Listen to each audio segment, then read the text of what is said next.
Étant harcelé pendant pas mal de temps concernant ce personnage, j'ai enfin pris la décision de vous raconter l'histoire de Gladiator. C'est bon mec, j'ai commencé la vidéo, tu peux décaler le couteau s'il te plaît ? Non, un peu plus loin. Sérieusement, est-il si fort que ça pour que tout le monde m'en parle? Eh bien, si vous ne connaissez pas le personnage, vous serez incroyablement surpris. Et moi le premier. Je viens d'apprendre que sa faiblesse, c'est lui-même. Attends, tu n'as pas compris. Superman chez DC, sa faiblesse, c'est le soleil rouge. La kryptonite, la magie. Sentry chez Marvel, c'est Void. Sa mémoire instable, voire son état mental instable. Alors que pour Gladiator, c'est le doute. Non, vraiment, le doute. Ce qui signifie que s'il n'a confiance en lui qu'à seulement 5%, n'importe qui peut venir l'éclater. Contre, si sa confiance en lui monte à 100%, il est quasi invincible. Parce que pour le vaincre, il faudrait ramener un Sentry avec Void, ou Hulk, mais pas n'importe quelle version. Il faudrait absolument Planète Hulk ou World Breaker Hulk, voire des entités cosmiques, parce qu'il est terrifiant. Malheureusement, le personnage ne possède pas vraiment d'histoire propre. Ce que je veux dire, c'est qu'on ne raconte pas réellement son origin story dans un comics particulier. En fait, il apparaît dans de nombreux comics, événements puis disparaît. Très mystérieux, n'est-ce pas ? Alors, ce que nous allons faire, c'est retracer son histoire, ses apparitions, voire l'importance qu'il a pu avoir dans les événements où il est apparu. Tout commence lors de sa première apparition dans un comics X-Men, dont les chapitres ont commencé en 1963. C'est l'issue 107. Et dans ce comics, un événement plutôt particulier se produit. Tout cela à cause du Phénix. Résultat, les X-Men se sont retrouvés dans un lieu inconnu dans l'univers. Et justement, un autre groupe est apparu, celui de Gladiator, qui d'ailleurs considère les humains comme étant des extraterrestres. C'est sa première apparition dans les comics.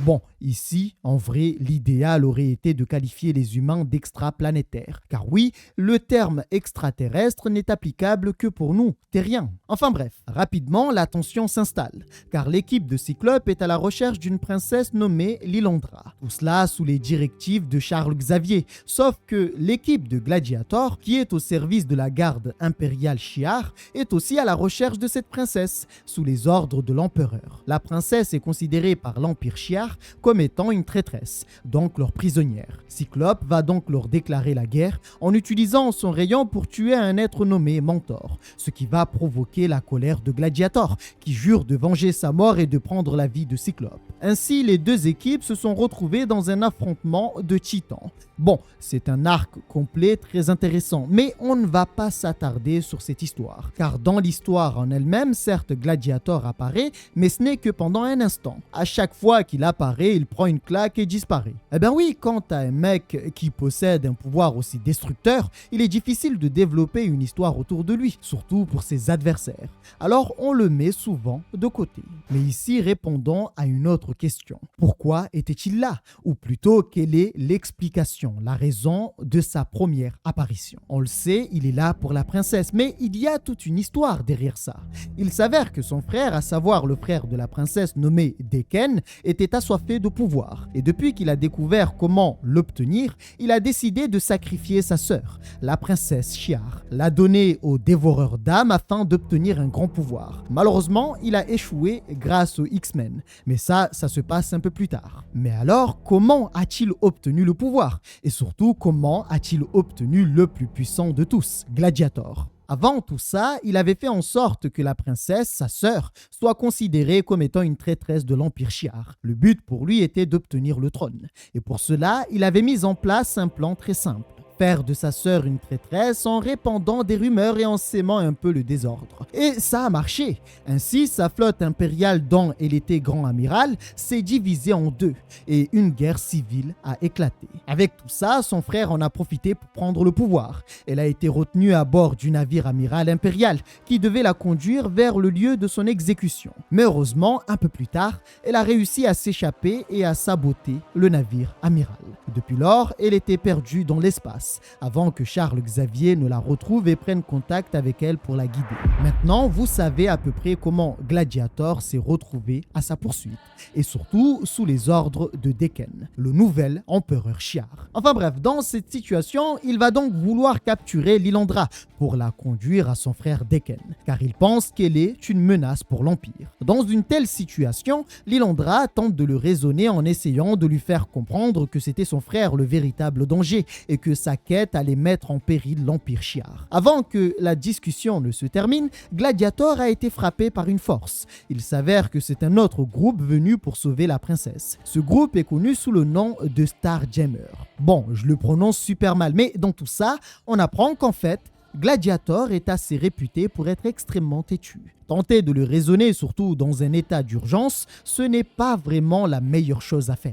Alors après l'attaque qu'il a subie, Gladiator a encore disparu. Bon, il réapparaîtra dans les chapitres suivants sans avoir un impact considérable, donc je vous épargne tout ça. Cependant, plusieurs chapitres plus loin, dans l'issue 137 du même comics, Gladiator réapparaît dans un autre événement où les héros se sont encore une fois retrouvés ailleurs dans l'univers. Tout cela est lié encore une fois au Phénix et à l'Empire Shi'ar. Je vous épargne les détails car c'est une autre histoire, mais retenez juste l'essentiel, ce qui est nécessaire pour comprendre la situation. Tous se trouvaient sur Terre. Beaucoup d'événements se sont passés et d'un coup, ils ont été téléportés dans ces lieux. Et juste à côté se trouvent Gladiator et l'impératrice. Il s'avère que c'est l'impératrice Lilandra qui les a conduits en ces lieux, car oui, entre-temps, elle a obtenu le pouvoir grâce aux X-Men durant la précédente guerre avec son frère. Bon, ce n'est qu'un détail. La raison pour laquelle elle les a ramenés, c'est parce que l'univers était en danger. Et la cause, c'est le Phénix. Pour elle, il fallait le détruire pour sauver l'univers. Le problème, c'est que c'est Jean Grey qui détient la force Phénix. La tension va donc s'installer. Et Cyclope considère cet acte comme étant de l'ingratitude après tout ce qu'ils ont fait pour elle et pour l'Empire Shi'ar. Mais alors, pourquoi demande-t-elle la destruction du Phénix? La réalité est tragique. Cette force est trop puissante et personne ne pouvait l'arrêter. C'est un pouvoir quasi infini. Et le problème, c'est qu'elle pensait que Jean Grey allait contrôler ce pouvoir. Mais hélas, elle n'a pas réussi. Ce qui a donné lieu et créé le Phénix Noir, enlevant tout ce qui était bon dans le Phénix pour laisser place à un être maléfique. Et justement, Gladiator fait savoir que depuis que le Phénix est retourné dans l'espace Shi'ar, elle est devenue en quelque sorte maléfique et s'est transformée, comme je l'ai dit, en Phénix Noir. Ici, Gladiator utilise les termes ange noir, porteuse du chaos, dévastatrice de monde. Il fait savoir que lorsque Jean Grey est devenue le Phénix Noir, elle a voyagé dans l'espace et dévoré l'étoile nommée Debari. Le problème, c'est que c'était un système habité. Au final, 5 milliards d'êtres sont morts à cause des actes du Phénix. Un vaisseau de guerre Shi'ar a tenté de le combattre, mais le vaisseau a été anéanti avant que le Phénix ne retourne sur Terre. Et ce n'est pas tout, car les Kree et les Skrulls, alliés des Shi'ar, demandent aussi la destruction du Phénix. Ils ont tous peur de ce pouvoir, donc le problème est vraiment profond. Je vous partage tout ça pour pouvoir comprendre comment Gladiator a été introduit dans l'histoire. Et vous l'aurez remarqué, c'est toujours lié aux humains et à l'Empire Shi'ar. Pour résoudre l'affaire, Charles Xavier utilise l'amour qu'il partage avec l'impératrice Shi'ar pour organiser un duel qui devait déterminer si Jean Grey allait mourir ou non. Petite parenthèse, le pouvoir du Phénix est extrêmement puissant et dangereux. Celui qui le détient peut détruire l'univers s'il le souhaite. Et le fait que Jean Grey ait pu détruire tout un système solaire juste comme ça, eh bien, ce n'était qu'une infime partie de sa puissance. Car un peu plus tard, elle dira elle-même qu'elle tenait l'univers entre ses mains. C'est pour vous dire à quel point ce pouvoir est puissant. Et c'est pourquoi quasiment personne ne pouvait arrêter Jean Grey lorsqu'elle est devenue Dark Phoenix. Donc ici, la demande de l'impératrice Shi'ar, des Kree et des Skrulls est tout à fait légitime. Alors, pour l'affrontement, il oppose l'équipe des X-Men à la garde impériale Shi'ar. Et là, vous comprenez pourquoi je vous parle de cet événement en particulier. Dans la garde impériale se trouve Gladiator, qui porte d'ailleurs très bien son nom. Concernant ce duel, les règles sont simples. Ceux qui survivent gagnent et récupèrent Jean Grey. Si les X-Men perdent, Jean revient à l'Empire Shi'ar et ils en font ce qu'ils veulent d'elle. Bien que l'impératrice ait pris cette décision, il faut savoir qu'elle ne voulait pas le faire, mais n'avait simplement pas le choix. Ça lui faisait mal de faire ça, mais c'était nécessaire. Le combat avait lieu sur la Lune, dans un endroit qu'on appelle la zone bleue. de nombreux combats auront lieu dans des lieux différents sur la Lune. Mais là où ça nous intéresse, c'est au moment de l'apparition de Gladiator. Rien qu'avec sa force, il va ouvrir le sol, laissant ainsi Tornade et Wolverine tomber dans une sorte de fosse. En voyant que le garde nommé Warstar qu'il avait envoyé contre Colossus se fait massacrer, il reconnaît son erreur et décide d'intervenir, ce qui va donner lieu à un combat que je trouve vraiment impressionnant. Non pas parce que Gladiator montre une grande force, non, on sait qu'il est fort, c'est plutôt parce que Colossus montre qu'il ne faut pas le sous-estimer, qu'il est extrêmement fort. Il va donc se mettre à porter une colonne pour tester la capacité de Gladiator à encaisser. Et voyant qu'il était assez résistant, ils vont commencer à se taper dessus comme des bourrins. Et c'est si puissant qu'on décrit cet événement comme un choc de titans. Les coups étaient si dévastateurs que toutes les structures ont cédé. Et justement, c'est ce qui va arrêter le combat. À la fin, après un long silence, un homme ressort. Et c'est Gladiator. Ce qui signe aussi la fin des affrontements. Oui, les X-Men ont perdu. Charles pensait qu'ils avaient un espoir, tandis que l'impératrice savait parfaitement que dès l'instant où les duels avaient commencé, ils avaient perdu. Mais cette défaite ne la ravit pas, car les X-Men sont leurs amis et alliés. Le problème, vous l'aurez compris, c'est le pouvoir du Phénix. L'impératrice se retrouve donc dans un dilemme, car continuer et chercher à tuer Jean Grey reviendrait à détruire leur amitié avec les X-Men. Bon, la suite est assez intéressante, mais sans Gladiator. Donc finalement, ça nous intéresse pas. Alors bien sûr, tout va se dérouler comme prévu. Enfin, avec beaucoup de casse, mais finalement, ils réussiront à tuer le Phénix. Mais un Phénix revient toujours. Quelques chapitres plus loin, les X-Men vont partir en quête de sauver la Terre, qui était menacée par le chancelier Shi'ar nommé Araki. Malheureusement, avant qu'il puisse lui faire changer d'avis sur l'annihilation de la Terre, un certain Samedar, amiral lord de l'Empire Shi'ar, décide d'exécuter Araki, ce qui fait qu'il devient impossible d'annuler la destruction de la Terre. Il fallait donc se dépêcher et empêcher ce désastre. Le problème, c'est que tout cela se produit alors que les X-Men sont coincés dans l'espace, et Colossus est entre la vie et la mort aux mains d'une intelligence artificielle Shi'ar qui leur sert de médecin. On pourrait se dire, mais où est l'impératrice? Que fait-elle? Eh bien, justement, elle est la source du problème. Elle est considérée comme disparue, et la Terre est tenue pour responsable. Alors qu'en réalité, elle est à bord du vaisseau où se trouvent les X-Men, et donc coincée avec eux dans l'espace parce que le vaisseau est endommagé et ne peut plus communiquer avec l'extérieur. Les seuls qui pouvaient agir étaient ceux se trouvant sur les vaisseaux Shi'ar présents sur Terre, à savoir Kitty et Kurt Wagner, connus aussi sous le nom de Diablo. Le problème, c'est que ces vaisseaux sont dirigés par l'amiral Lord Samdar, qui, une fois avoir pris le pouvoir, a donné l'ordre de tuer les deux mutants se trouvant sur le navire. Lorsque Kitty quitte ses quartiers et infiltre le vaisseau à partir de l'extérieur, en traversant les murs, car oui, elle peut traverser la matière, eh bien, elle apprend cette vérité. En panique, elle intervient pour prévenir Kurt.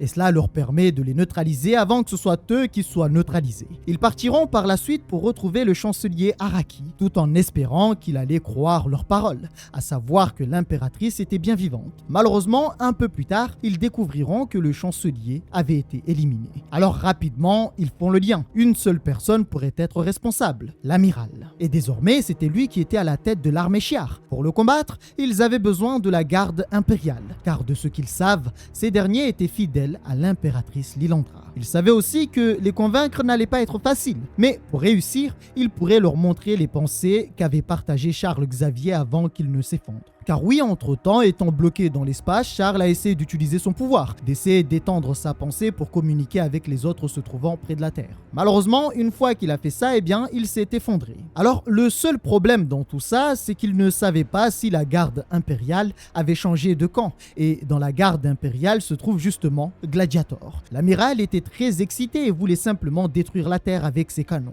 Mais tout le monde n'était pas d'accord, car la priorité était d'abord de retrouver l'impératrice avant d'entamer une destruction. Et si l'impératrice était sur Terre, car il ne savait pas où elle était, eh bien cela reviendrait à exécuter l'impératrice avec l'humanité. Et ce n'est pas tout, parce que dans tout ça, personne ne sait que le chancelier était mort, et surtout que c'était l'amiral qui l'avait tué. D'ailleurs, il dira qu'il était indisponible pour le moment, et demandera simplement obéissance. On pourrait se demander, mais pourquoi certains héros sur Terre ne tentent pas de les arrêter? Eh bien parce qu'en réalité, personne ne sait à part les Shi'ar et ceux qui sont à bord qu'ils sont là. Ils disparaissent dispose d'un système de dispositifs de camouflage extrêmement poussé et qui fait que personne ne les voit ni ne repère leur présence. Mais avant qu'il n'attaque la Terre, le Phénix fera son apparition. Et oui, elle n'était pas morte. Enfin, si, mais elle est revenue. Bon, peu importe. Je parle de tout ça parce que Gladiator avait une part minime dans l'histoire. Et Gladiator voulait combattre le Phénix. Alors, s'il entame un combat seul contre le Phénix, il se fera tabasser.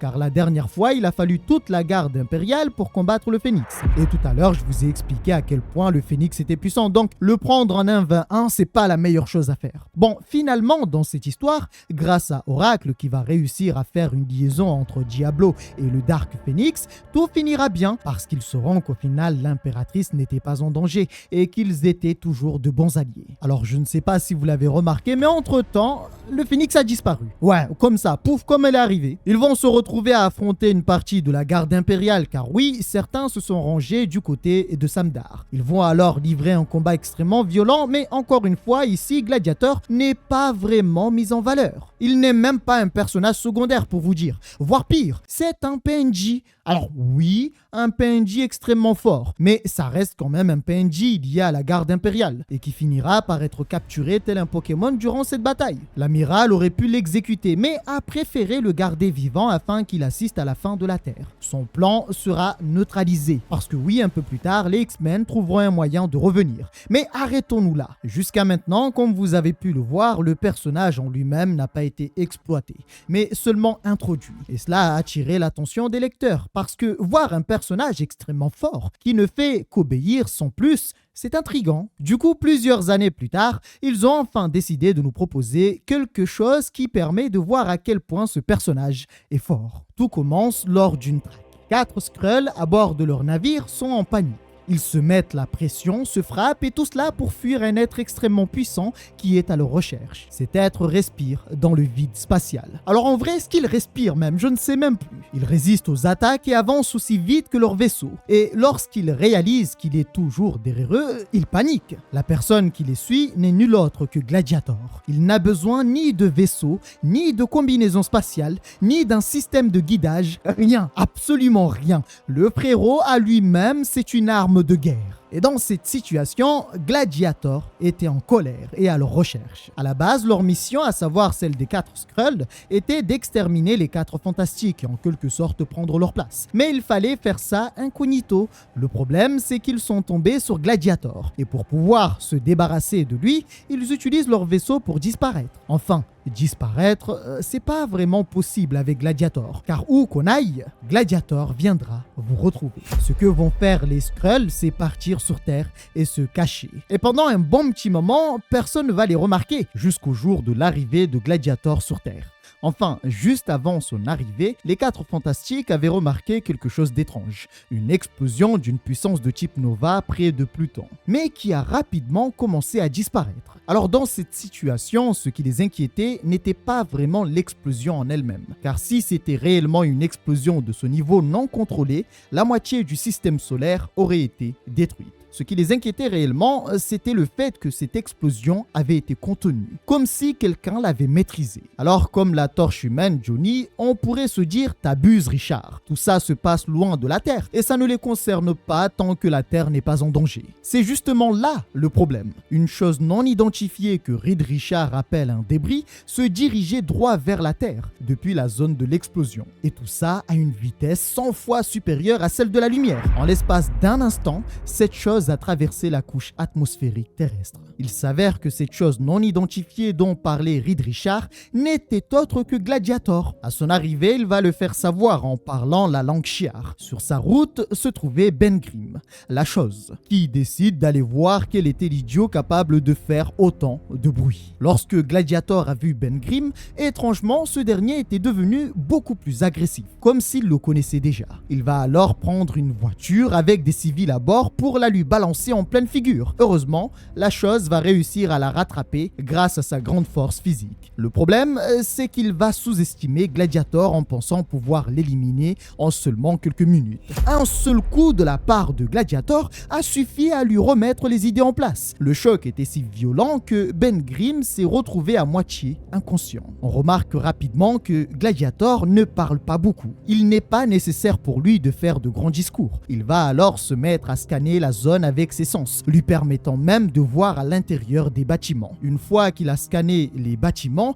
il a balancé la chose comme si de rien n'était. Sa trajectoire était dirigée vers l'immeuble des 4 Fantastiques. Avec tout ce qu'il venait de subir, Ben va tenter de se relever, mais l'instant suivant, il s'effondre. Il reconnaîtra que les coups qu'il avait reçus faisaient vraiment mal. Et pour réussir à faire mal à la chose, il faut vraiment y aller. Mais ce n'était pas fini, car alors qu'ils étaient encore dans la confusion et l'incompréhension, le bâtiment a commencé à trembler. Au début, ils ont pensé à un tremblement de terre. Mais le problème, c'est que Richard avait modifié ce bâtiment à un niveau où aucun séisme n'aurait été capable de le faire bouger. Il vérifie donc ce qu'il se passe. Et là, il constate qu'un homme était en train de soulever l'immeuble comme si de rien n'était. Gladiator avait déraciné le Baxter Building. L'événement était si choquant que Reed Richards n'y croyait pas, car l'immeuble avait été renforcé avec une superstructure conçue pour résister à tout. Et pourtant, Gladiator l'avait arraché du sol comme si ce n'était rien. La Torche Humaine décide alors d'aller l'affronter pour l'empêcher de détruire l'immeuble. Pour l'arrêter, il génère une cage de flammes en pensant qu'il ne pourrait pas s'en libérer. Il voulait gagner du temps afin que Reed Richards réfléchisse à une solution pour gérer Gladiator. Sauf que sa cage n'a absolument aucun effet sur Gladiator. Encore pire, il constate que ce dernier pouvait voler. Johnny était encore confiant, car il pensait que Gladiator possédait seulement le vol et la force comme pouvoir. Hélas, peu après, il comprit son erreur après avoir reçu un coup si rapide qu'il dira lui-même qu'il n'a même pas vu Gladiator bouger. Et pourtant, il l'avait frappé. Heureusement, il n'avait aucune côte brisée. Et là, il comprend pourquoi la chose n'a rien pu faire contre lui. Il dira même qu'il n'avait jamais vu autant de puissance concentrée dans le corps d'un être à l'apparence humaine. Il va alors reconnaître sa force et le prendre au sérieux. Il va libérer le maximum de sa puissance destructrice. La chaleur était telle que tout autour de Gladiator brûlait. On dit même que l'air brûlait. Mais cela n'a fait que le faire rire. Il a tout encaissé et l'a refroidi rien qu'avec son souffle. Retenez bien que la puissance que venait de déployer Johnny était suffisante pour détruire une ville entière. Et pourtant, à la fin, il a été éteint tel une bougie. C'est à ce moment-là que Reed Richards apparaît avec un traducteur universel. Gladiator lui fera savoir qu'il devait certainement savoir qui il était, puis se présente sous le nom de Gladiator, prêteur de la garde impériale de l'Empire Shi'ar. Lorsqu'il dit prêteur, cela signifie qu'il est en quelque sorte le gouverneur, l'homme chargé de rendre la justice. Il s'avère alors qu'il combattait les 4 Fantastiques parce qu'il pensait qu'ils étaient des Skrulls. Oui, les 4 Skrulls qu'il poursuivait au début de l'histoire. En entendant cela, Reed Richards essaie de le raisonner en lui faisant comprendre qu'ils sont les 4 Fantastiques et qu'eux aussi combattent les Skrulls. Tout cela commence à perturber Gladiator, qui pendant un instant a pensé être en tort, mais il finit par se ressaisir et affirme qu'il ne se laissera pas avoir par les ruses des Skrulls. Dans cette situation, il va étirer Richard dans tous les sens, tout en étant persuadé qu'il était un Skrull. Il voulait l'étendre sur 1000 km pour voir s'il pouvait y résister. En voyant cela, Suzanne décide à son tour d'intervenir afin de l'empêcher de tuer Reed Richards. Elle va donc générer un champ de force invisible pour le retenir. Petite information intéressante, ce champ de force invisible a été assez puissant pour retenir le puissant Hulk dans le passé. Sauf que là, Suzanne constate qu'il était impossible de retenir Gladiator dans ce champ de force. Il frappe la barrière et renvoie l'énergie. À la fin, elle finit par céder sous la pression et son esprit n'a pas pu le supporter.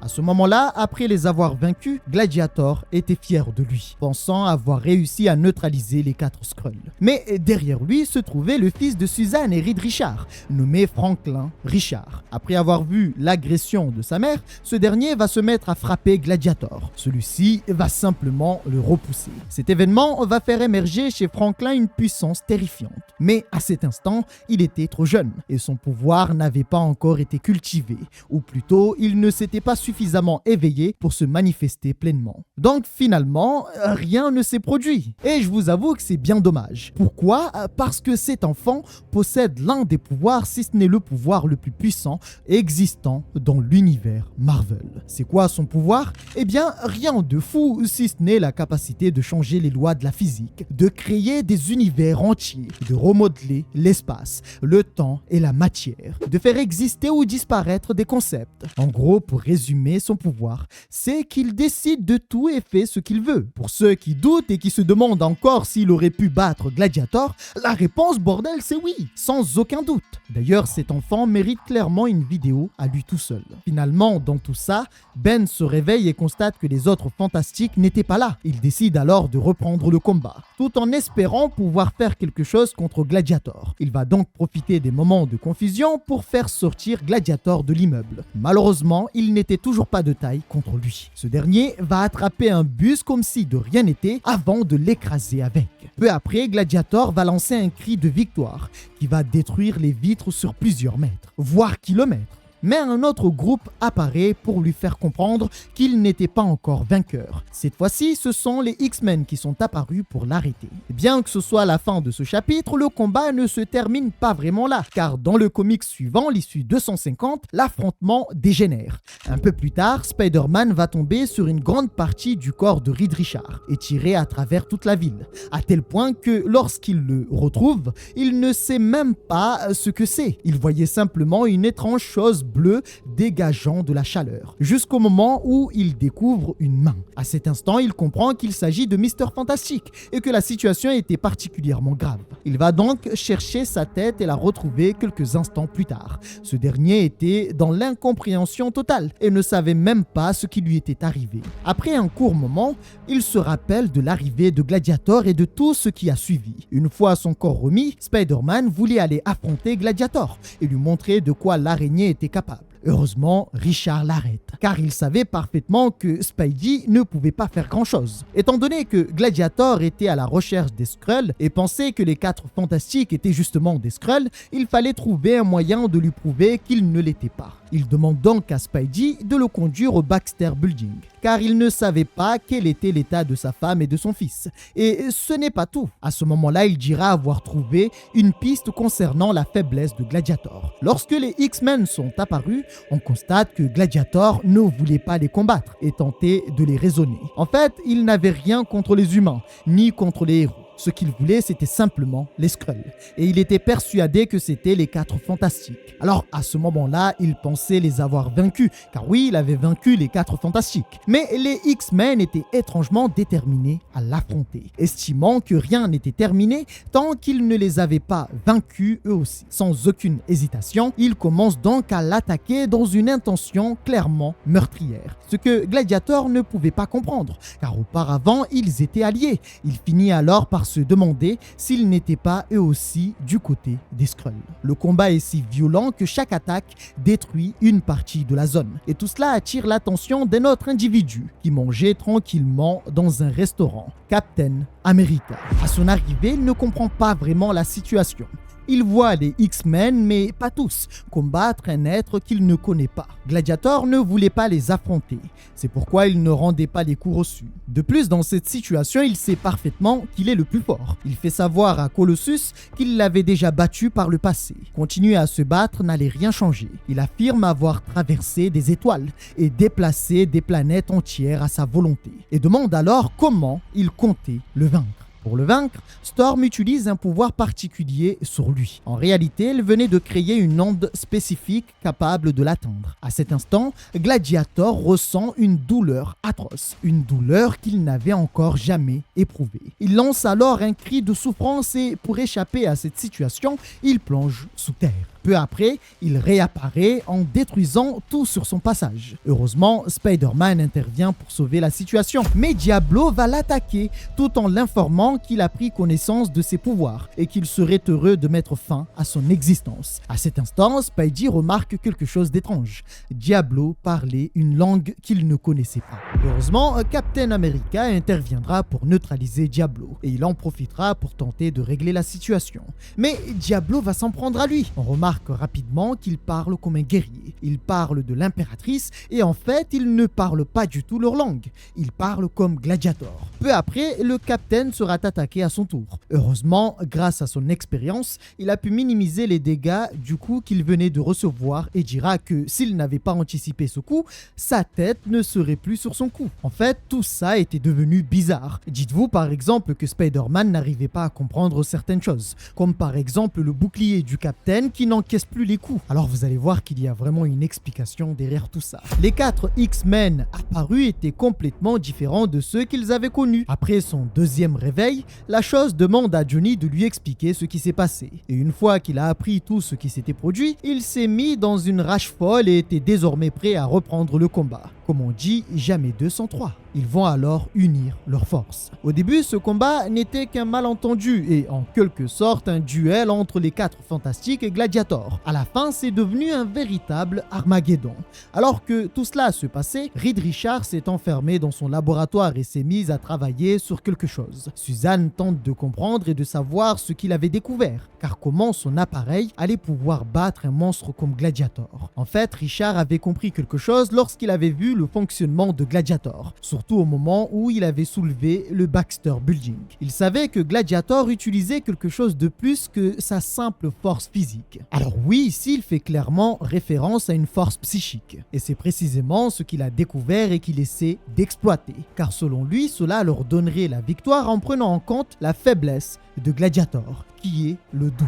Lorsque Ben rejoint la bataille, il montre une force impressionnante en attrapant Colossus comme si ce n'était rien et en le balançant dans le décor. Tout ce qu'il voulait, c'était terminer ses combats le plus rapidement possible. Le problème, c'est que tout cela est devenu un chaos total, à tel point qu'au fil et à mesure que les combats durent, d'autres personnages apparaissent, comme par exemple Warren Worthington, que vous connaissez sous le nom d'Ange. Mais en réalité, comme vous l'aurez remarqué, ce n'est pas vraiment lui, c'est Diablo qui a pris son apparence et ce Diablo n'est pas vraiment Diablo. Ce dernier va se diriger vers Storm pour lui demander de lui fournir un objet nommé Radi Blaster. En fusionnant leurs forces, ils réussiront une nouvelle fois à atteindre Gladiator, lui provoquant une douleur atroce. Résultat, Gladiator ne pouvait plus combattre. Désormais, c'est les X-Men contre les autres. Ange va alors se retrouver à affronter la Torche humaine et on apprend rapidement qu'il s'était préparé à combattre la Torche. C'est à ce moment-là aussi qu'on apprend la vérité, même si vous vous en doutez depuis le début qu'en fait, ce ne sont pas de véritables X-Men,